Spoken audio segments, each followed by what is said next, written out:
না বলে ভিডিওটা স্টার্ট করা যাক। আমরা জানি এই যুগে পর্নো দেখে না এমন ছেলে খুঁজে পাওয়া বিরল। 100 জনের মধ্যে 9 জন বালকি 8 বছরের আগে পর্নো সম্পর্কে অবহিত হয়। এছাড়াও আমাদের দেশে পর্নের কিছু পরিসংখ্যান জানলে আপনি রীতিমতো অবাক হয়ে যাবেন। যদিও বাংলাদেশে এ সম্পর্কিত গবেষণা তেমন একটা হয়নি, তবে 2012 সালে কয়েকটি স্কুলের 8ম শ্রেণীর কিছু ছাত্রছাত্রীর ওপর চালানো একটি জরিপে দেখা যায় 7.6 জন শিক্ষার্থীর নিজের ফোন আছে, বাকিরা বাবা মায়ের ফোন ব্যবহার করে।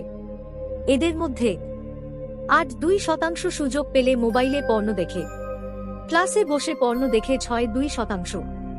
7-8% গড়ে 8 ঘন্টা মোবাইলে ব্যয় করে। 4-3% প্রেম করার উদ্দেশ্যে মোবাইল ব্যবহার করে।